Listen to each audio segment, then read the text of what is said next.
இங்க ஒருத்தன் கடன் தொல்லை தாங்க முடியாம ஒய்ஃபை கூட்டிட்டு ஊரை விட்டு ஓடிடலாம்னு ஒரு காட்டு வழியா ஓடிட்டு இருக்கான். இப்ப கடன் கொடுத்தவங்களும் பின்னாடியே துரத்திட்டு வர இவங்களும் மரத்து பின்னாடி போய் ஒளிஞ்சுக்கிறாங்க. கரெக்டா இவங்களும் பக்கத்தால வந்த உடனே அவங்க கிட்ட இருந்து தப்பிக்க காட்டுக்குள்ள ஓடுறாங்க. அப்ப அவங்க முன்னாடி ஒரு மரம் சாஞ்சு கிடக்கு. இவங்களும் மரத்தை தாண்டியே அந்த பக்கம் ஓடுறாங்க. இவங்கள பார்த்த ஒருத்தன் மரத்தை தாண்ட போறான். பின்னாடி இருந்து ஒருத்தன் பிடிச்சி இழுத்து அவங்களே செத்து போயிடுவாங்கன்னு சொல்லி அழைச்சிட்டு போயிடுறான். இந்த பக்கம் இவங்க ஓடி வந்த களைப்புல ரெஸ்ட் எடுத்துட்டு இருக்காங்க. அப்ப இவன் பேரை சொல்லி யாரோ கூப்பிடுற மாதிரி சத்தம் கேட்கவும் இவனும் அந்த சத்தம் வர பக்கம் போய் பாக்குறான். இவன் ஒய்ஃபு கிட்ட சொல்லலாம்னு திரும்பி பாக்குறான். பார்த்தா இவன் ஒய்ஃப் அங்க இருந்து காணாம போயிடறான். இவனுமே அவன் பேரை சொல்லி கத்தி கத்தி கூப்பிட்டு பாக்குறான். திரும்ப அதே இடத்துக்கு வந்து பாக்குறான். பார்த்தா அவ அதே இடத்துலதான் இருக்கா.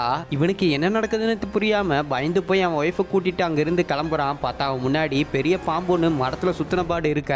சோ அப்பதான் அவனுக்கு அவன் தாத்தா சின்ன வயசுல நாகமலையை பத்தி சொன்னது ஞாபகம் வருது. அப்ப அவன் தாத்தா சொன்ன மாதிரி ஆத்தோரமா இருக்கிற மரத்துக்கு அடியில இருக்க புதையலை எடுத்தா நம்ம கடனை எல்லாம் அடைச்சிடலாம்னு சொல்லிட்டு ஒய்ஃபை கூட்டிட்டு போயிட்டு இருக்கான். அப்படியே கொஞ்சம் தூரம் போனதுமே அந்த மரத்தையும் கண்டுபிடிச்சு தோண்ட ஆரம்பிக்கிறான். ஆத்து தண்ணி எல்லாம் ஆவியாக ஆரம்பிச்சதும் இதை பார்த்து பயந்து ரெண்டு பேரும் ஆளுக்கு ஒரு திசையா ஓட ஆரம்பிக்கிறாங்க. அப்ப இவனை மட்டும் ஒரு பெரிய மிருகம் துரத்திட்டு வருது. இவனுமே ஒரு இடத்துல டயர்டாகி நிக்கிறான். அப்ப அந்த மிருகமே வந்து இவனை கொடூரமா கொண்டு போட்டுட்டு போயிருது.